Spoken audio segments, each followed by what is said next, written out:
Here is the real-life story based on the title you provided. It is written in a third-person style and is a complete single-part narrative. The salt spray mixed with the acrid smoke that billowed from the burning LCI, landing craft infantry, as it ground its metal belly against the sand of Omaha Beach. The morning of June 6, 1944, was not a morning at all. It was a cacophony of hell dressed in gray dawn. Among the swarm of men disembarking into the bullet-riddled surf was a Navy medic, his mind a focused chant of training and prayer, his heart hammering against his ribs. For the next 12 hours, he would become less a man and more a force of nature, a ghost in the smoke, moving from one broken body to the next. But it was a moment of stillness, hours later, that would cut through the fog of war and lodge itself in his soul forever. The medic, whom we will call Doc Henderson, to honor the countless unknown corpsmen of the war, was not a large man. He was of average height, with a wiry frame built more for endurance than brute strength, a necessity for a man tasked with hauling the wounded out of the line of fire. His face, now smeared with grime and the blood of strangers, was young, far too young, beneath the steel pot of his helmet. He had joined the Navy a year and a half earlier, a boy from a small town in Ohio who had never seen the ocean, let alone a beach like this. He had wanted to fly, or perhaps serve on a battleship, places where the enemy was a distant speck. Instead, the Navy, in its infinite wisdom, had recognized a steady hand and a calm demeanor, and trained him as a hospital corpsman. They had attached him to the 6th Naval Beach Battalion, whose job was to go in with the first waves, establish beachheads, and treat the casualties before they could be evacuated. As he waded through the knee-deep water, the weight of his medical kit, plasma, bandages, morphine syringes, felt like the only thing keeping him grounded in the surreal chaos. All around him, the world was ending. Men were not falling, they were disintegrating. The rattle of German machine guns from the bluffs was a constant, evil, tearing sound, like the fabric of the universe being ripped apart. Mortar rounds plunged from the sky with a shriek, turning clusters of men into pink mist and scattered equipment. Doc Henderson's training kicked in. Find cover, assess, move. He scrambled over the bodies of soldiers from the 1st Infantry Division, the Big Red One, who had been cut down before they could even fire a shot. The beach was a junkyard of ruined metal, burnt-out half-tracks, disabled tanks, and the twisted remains of landing craft. He found his first patient behind one of these wrecks. A young Army private, not much older than himself, was clutching his stomach, his uniform already black with blood. His eyes were wide with a terror so profound it was almost childlike. "Easy, easy," Doc Henderson said, his voice a hoarse whisper he barely recognized as his own. He ripped open the man's field jacket, revealing a jagged wound from shrapnel. His hands, which he willed to be steady, worked with practiced efficiency. He packed the wound with sulfa powder, applied a pressure bandage, and then, with a glance to ensure no one was watching the morphine, he jabbed a syringe into the soldier's thigh. "You're going to be fine, just stay here, they'll come for you." It was a lie, a necessary lie. There was no one to come.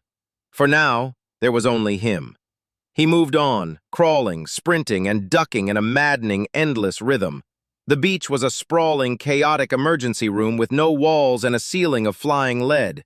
He treated a man whose arm hung by a tendon. He held a compress on the neck of a soldier whose eyes were already glazing over, knowing he was gone but unable to stop trying. He dragged a wounded man by his webbed suspenders up the sand, out of the reach of the incoming tide that was turning red. Each time he stood to move, he expected the bullet that would end his story. It never came. Hours bled into one another. The tide of wounded was endless. He saw faces that would haunt him forever. The boy crying for his mother. The sergeant calmly smoking a cigarette while a corpsman worked on his mangled leg. The chaplain giving last rites to a line of still forms laid out on the sand. Through it all, Doc Henderson worked. He was a machine of mercy, his canteen empty from giving water to the thirsty, his medical kit nearly depleted. By late afternoon, the initial fury had subsided to a more methodical but no less deadly exchange of artillery and sniper fire. The beach was relatively secure, though the term was a sick joke. Doc Henderson was making his way back towards the water's edge, looking for survivors from a landing craft that had just been hit by a mortar. His legs were shaking with exhaustion, his shoulders ached from dragging men, and a piece of shrapnel had grazed his own arm, a wound he had briefly bandaged and forgotten. As he approached the wreckage, he saw a group of soldiers huddled near a partially destroyed beach obstacle. They weren't taking cover from incoming fire, they were just standing, staring. In war, that was never a good sign. He altered his course, his curiosity and concern piqued despite his bone-deep weariness. As he got closer, he saw what had captured their attention. A young woman was kneeling in the wet sand. She was dressed not in the olive drab of the American forces, but in a uniform of deep navy blue, the fabric dark and heavy with seawater. Her hair was matted to her head, and her hands, red with someone else's blood, were working frantically over a wounded soldier lying before her. She was a member of the Queen Alexandra's Royal Naval Nursing Service, a British naval nurse. She must have been on a hospital ship or a landing craft that had been hit offshore and had somehow made it to the beach. For a moment, the war stopped for Doc Henderson. He had heard of the QAs, as they were called, the British nurses who served with such stoic bravery. But to see one here, on this American beach, in the middle of this slaughter, was a shock to his system. She was a splash of unexpected color in a world of gray and brown and red. She was a symbol of the home front, of normalcy, of everything that was not this hellish shore. He took a step closer, his eyes fixed on her. She was oblivious to him, her entire being focused on the soldier beneath her hands. Her movements were not as practiced as his, perhaps, but they were just as urgent, just as full of desperate care. He saw the insignia on her uniform then, a badge of rank or unit, a small embroidered emblem on her sodden sleeve. It was a simple thing, but it represented a world of discipline, of service, of a life far removed from the chaos of this beach. And in that instant, a wave of profound, debilitating emotion washed over him. It wasn't fear or even sadness. It was a sudden, crushing awareness of the sheer, staggering wrongness of it all. This woman, this nurse, should be in a clean, white hospital with sheets and beds and the smell of antiseptic. Instead, she was kneeling in the bloody sand of a foreign shore, under fire, because the world had gone mad. He stopped cold, his feet rooted to the spot. All the horrors of the day, all the faces of the dead and dying he had pushed to the back of his mind, came rushing forward, colliding with the image of this nurse. The boy with the stomach wound, the man whose arm was gone, the silence of the dying. He had compartmentalized it all, becoming a machine to survive.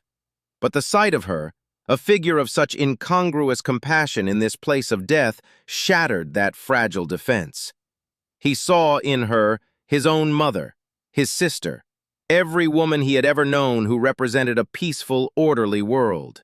And he saw her, here, in this hell. A mortar round crumped somewhere to his left, shaking the sand and snapping him out of his trance. He blinked, the professional mask slamming back into place. She was still working, her shoulders shaking slightly. Was she crying? Or just shivering from the cold and wet? It didn't matter. She was a medic, or a nurse, just like him. She was here to do a job, and so was he. He forced himself to look away from the badge on her sleeve, the symbol that had just undone him. He took a deep, ragged breath, the smell of cordite and blood filling his lungs. He couldn't afford to think about who she was or what she represented. He could only see what she was doing. He looked at the soldier she was tending to.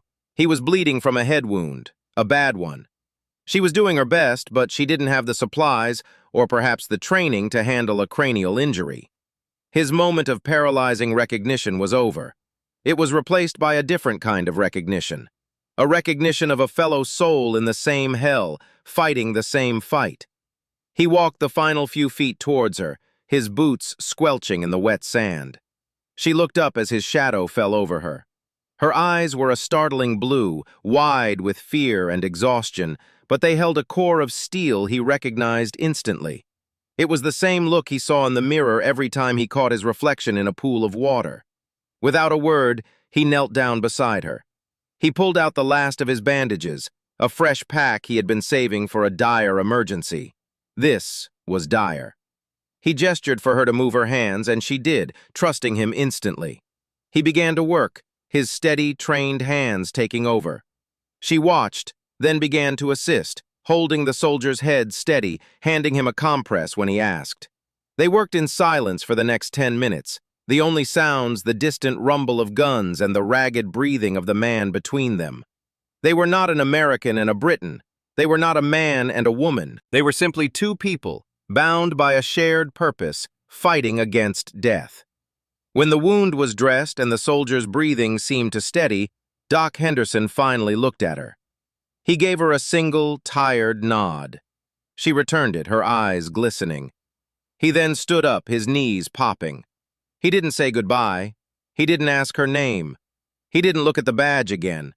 He simply turned and walked back into the smoke, back towards the sound of a new wave of landing craft grinding onto the beach, carrying more men who would need him. The image of the nurse with the badge on her uniform, the image that had stopped him cold, was now seared into his memory, not as a source of paralyzing sorrow, but as a silent, powerful reminder of what they were all fighting for. For the rest of his long life, through the nightmares and the silences, he would sometimes see her face in his mind, a quiet testament to the strange and profound connections forged in the crucible of war. He never knew if she survived that day. He hoped with all his heart that she had made it off that beach. He liked to believe that somewhere she was telling someone the same story, about the tired, quiet American medic who appeared out of the smoke, helped her save a life, and then disappeared back into the chaos without a word.